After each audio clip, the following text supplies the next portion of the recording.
Hello বন্ধুরা, আপনারা দেখছেন সুমন মাল্টি ইউটিউব চ্যানেল। তো বন্ধুরা, আজকের একটা ছোট্ট আপডেট নিয়ে আসছি আপনাদের সামনে। এখানে একটা বন্ধু আমাকে কমেন্ট করছে কি যে আমি আদার্স ব্যাংকে ট্রানজাকশন করলে আমরা তার কোনো কমিশন কতটুকু পাবো। যেহেতু আমি এখানে কমিশন ব্যালেন্স হিসেবে কমিশন হিসেবে বলছে আমাকে, তো কমিশনের উদ্দেশ্যে যদি আমি যাই, তো আমি সেই বন্ধু বা সমস্ত সিএসপির উদ্দেশ্যে একটা কথা বলবো। কমিশন অ্যাকচুয়ালি আপনি যে ব্যাংকের কাজ করছেন তার কমিশন স্লিপ তো অবশ্যই আপনার কাছে আছে। সেটা কতটুকু দেবে বা কতটুকু কোম্পানি নেবে, তো 20-80 যেটা বলা হয়, অর্থাৎ 20% 20% কোম্পানি নেবে, 80% আপনিই পাবেন। তো সেই টাকার উপরে যেটা আছে মোটামুটি আপনি জানেন যে অ্যাকাউন্ট ব্যালেন্সের উপরে অ্যাকাউন্ট ওপেনিং আপনি কত পাবেন, সোশ্যাল সিকিউরিটির উপরে আপনি কত পাবেন, সেটা অবশ্যই আপনি যখন কোম্পানির সাথে কাজ করছেন, এগ্রিমেন্ট করছেন, আপনার যেটা যা দিচ্ছে বা বিজিবিতে ডাব্লিউবিজিবিতে আর সমস্ত যে কোম্পানি আছে তারাও সেম একই পাচ্ছে। তো এইরকম ভাবে প্রত্যেকের কমিশন চারটা একই আছে, আলাদা কিছু নেই। তো আমি এইবার আসবো আদার্স ব্যাংকের ব্যাপার, যেটা আমাকে কোশ্চেন করা হলো আদার্স ব্যাংকের। আদার্স ব্যাংকে যেমন অ্যাভেলেবেল ব্যালেন্সের উপরে, অ্যাকাউন্টের অ্যাভেলেবেল ব্যালেন্সের উপরে একটা কমিশন পায়, এসবিআই পায়, যেটা সবাই আমরা জানি। বাট এইটুকু আমাদের ডাব্লিউবিজিবিতে এটা আমাদের নেই। আমাদের এখনো পর্যন্ত ওদের অ্যাকাউন্ট ভালো করে খেয়াল করবেন, এসবি জেনারেল অ্যাকাউন্ট ওপেনিং হয় ওদের, অর্থাৎ জিরো ব্যালেন্স অ্যাকাউন্ট ওদের আর নেই। যেখান থেকে ওদের এসবি জেনারেল অ্যাকাউন্ট হয়েছে সেখান থেকে ওই অ্যাকাউন্টের উপরে অ্যাভেলেবেল ব্যালেন্স ওরা পায়, অর্থাৎ ওই অ্যাকাউন্টে মিনিমাম 1000 টাকা ডিপোজিট রাখতে হবে। বাট আমাদের ডাব্লিউবিজিবিতে যে অ্যাকাউন্ট আছে এখনো পর্যন্ত এটা জিরো ব্যালেন্সের অ্যাকাউন্ট আছে। তো এখানে অ্যাভেলেবেল ব্যালেন্স কোম্পানি দেবেও না, বা এই সিস্টেমটা বা এই যে নিয়মটা আছে এটা সম্পূর্ণ ব্যাংকের হাতে, এই বিষয়ে নিয়ে আমি কোনো কথা বলতে পারবো না। তবে আমাদের দিচ্ছে না, এইটুকু বলে দিলাম। এইবার আদার্স ব্যাংক উইথড্রলের ক্ষেত্রে যে কমিশনটা আমি বলবো, আদার্স ব্যাংক কি হয়, আমরা আমাদের ব্যাংক টু ব্যাংক যখন লেনদেন করব এর কমিশন স্ট্রাকচারটা একরকম হবে। তো সেটা কোম্পানি তো আপনাকে অবশ্যই জানিয়ে দিয়েছে, বা ব্যাংকের যে রুলস যেটা আছে এটা আপনি জানেন।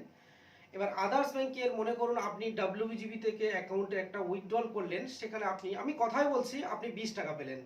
তো আপনি যদি ওই টাকাটা উইথড্রল করেন কোনো এসবিআই বা ব্যাংক অফ বরোদা আদার্স কোনো ব্যাংক থেকে উইথড্রল করেন, আপনি কিন্তু ওই সেম টাকাটা পাবেন না। এসবিআই এইপিএস কোম্পানিকে যে টাকাটা দিচ্ছে, অর্থাৎ এনপিসিআই কে যে টাকাটা দিচ্ছে, আপনি সেই টাকাটা পাবেন। আপনার ব্যাংক টু ব্যাংক, যেটা আপনি যে ব্যাংকের বিসি যে ব্যাংকের কাজ করছেন তার একটা সিস্টেমটা একরকম আসবে। আদার্স ব্যাংকের ট্রানজাকশন যখন করবেন, তো ওই ব্যাংক এনপিসিআই অর্থাৎ ন্যাশনাল পেমেন্ট পোর্টাল যেটা আছে, ও তো ইউআইডি যে সিস্টেম যারা এইপিএস ভেন্ডার নিয়ে রেখেছে তাদেরকে, যে সমস্ত এইপিএস কোম্পানিকে এটা দিয়ে রেখেছে, তারা যেমনই পায় তো সেই মতো করে আপনি পাবেন। এটা এসবিআই সিএসপি বলতে পারবে এসবিআই তার উইথড্রলের ক্ষেত্রে সে কতটা পায়, আমি এক্সাক্ট বলতে পারছি না। আমার এই ভিডিওটা দেখে হয়তো এসবিআই কোনো বিসি পয়েন্ট সে কমেন্ট করতে পারে, আমি এই জন্য করে তার কমিশনের স্ট্রাকচার নিয়ে কিছু বলবো না। তবে এইটুকু বলবো যে এসবিআই অর্থাৎ আদার্স কোনো ব্যাংকের, এসবিআই কেন, যে কোনো আদার্স কোনো ব্যাংকের ট্রানজাকশন করতে গেলে তারা এনপিসিআই যতটুকু দিয়ে রাখছে এইপিএস কে ততটুকুই পাবে, তার বেশি পাবে না। আপনি যে নিজের ব্যাংকের উপরে যেটা পাচ্ছেন সেটা পাবেন এরকম কোনো কথা নয়। তো আপনি শুধুমাত্র সেইটুকু পাবেন যেটা এনপিসিআই থেকে পাচ্ছেন। তো এইবার এখানে একটা কথা বলি, আপনার যে ডাব্লিউবিজিবি বিসি পয়েন্ট আছে, এখানে আপনার যে কমিশনের স্ট্রাকচারটা আছে, এটা হয়তো অন্যান্য ব্যাংকের তুলনায়, যেটা আমরা 1 লাখ টাকার উপরে নির্ধারিত করি, অন্যান্য ব্যাংকের তুলনায় এর কমিশন স্ট্রাকচারটা অনেকটা হাই আছে, অনেকটা বেশি আছে মোটামুটি। বাট তাও আমরা হয়তো কোশ্চেন জাগতে পারে, আমরা কাজ করে কেন টাকা বেশি রোজগার করতে পারি না অন্যান্য ব্যাংকের তুলনায়। তারা দেখা যাচ্ছে অ্যাভেলেবেল ব্যালেন্সের উপরে একটা টাকা পাচ্ছে, তো আমরা কেন পাচ্ছি না। এটা সম্পূর্ণ ব্যাংকের নিয়ম, ব্যাংকের রুলস, এই বিষয় নিয়ে আমি কোনো কমেন্ট করব না।